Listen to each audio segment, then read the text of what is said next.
এই সেই মসজিদ যেখানে জড়িয়ে আছে কারবালার ময়দানে শহীদ হুসাইন রাদিয়াল্লাহু আনহু ও তার সঙ্গে বন্দী যোদ্ধাদের নানা স্মৃতি। আজও যেন মসজিদটি দাঁড়িয়ে সাক্ষ্য দিচ্ছে কারবালার ভয়ানক সব ইতিহাস। এই মসজিদেই কিয়ামতের আগে নবী ঈসা আলাইহিসসালাম আগমন করবেন এবং পৃথিবী থেকে জুলুমের অবসান ঘটাবেন। বিস্তারিত থাকছে ডেস্ক রিপোর্টে। এই সেই মসজিদ যেখানে জড়িয়ে আছে কারবালার ময়দানে শহীদ হুসাইন রাদিয়াল্লাহু আনহু ও তার সঙ্গে বন্দী যোদ্ধাদের নানা স্মৃতি। আজও যেন মসজিদটি দাঁড়িয়ে সাক্ষ্য দিচ্ছে কারবালার ভয়ানক সব ইতিহাস। এই মসজিদেই কিয়ামতের আগে নবী ঈসা আলাইহিসসালাম আগমন করবেন এবং পৃথিবী থেকে জুলুমের অবসান ঘটাবেন। উমাইয়া মসজিদ নামে এই মসজিদটি মুসলিম বিশ্বের প্রাচীনতম মসজিদগুলোর একটি। সিরিয়ার দামেস্কে অবস্থিত এই মসজিদ মুসলিম ও খ্রিস্টান উভয় সম্প্রদায়ের কাছে বিশেষ গুরুত্ব ও মর্যাদা পেয়েছে। লৌহযুগে অ্যারামীয়রা এখানে দেবতা হাদাদের মন্দির নির্মাণ করেছিল।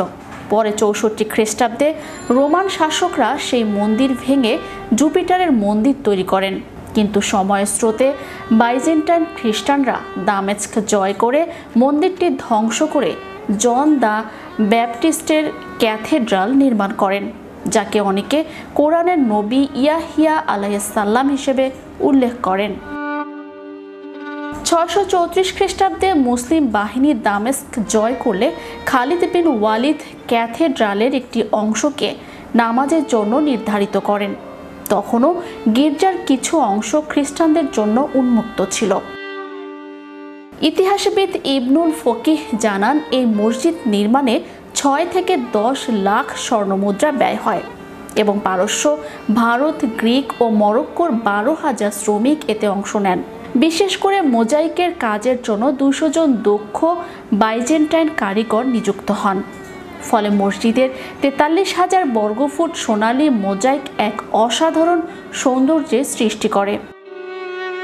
উমাইয়া মসজিদ একটি আয়তক্ষেত্রাকার স্থাপনা, যার দৈর্ঘ্য 97 মিটার ও প্রস্থ 156 মিটার। এর কেন্দ্রে দাঁড়িয়ে আছে 188 ফুট উঁচু গম্বুজ, যা রোমান শৈলীতে নির্মিত। মসজিদের 7টি সুউচ্চ মিনার যেন আকাশের দিকে ইতিহাসের গল্প শোনায়। এটি শুধু ইসলামী স্থাপত্যের অনন্য নিদর্শন নয়, বরং খ্রিস্টান সম্প্রদায়ের জন্য গুরুত্বপূর্ণ। কথিত আছে, ঈসা আলাইহিসসালাম তার জীবনের অনেক সময় এখানে কাটিয়েছেন। এখানকার মেহরাব, নামাজের কার্পেট এবং কারবালা যুদ্ধের স্মৃতি আজও মর্মস্পর্শী প্রতিচিহ্ন হয়ে আছে। বর্তমান বাস্তবতা, সিরিয়ার গৃহযুদ্ধের কারণে মসজিদটি ব্যাপক ক্ষতির সম্মুখীন হয়েছে, তবে ইতিহাসের প্রতি এর অবদান আজও অম্লান। প্রতিটি ভাঙা ইট, প্রতিটি মোজাইকের অংশ যেন একটি গল্প বলে, সংগ্রামের, ঐতিহ্যের, পুনর্জন্মের।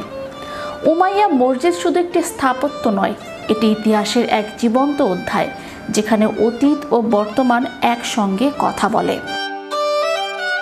Channel Europe news desk.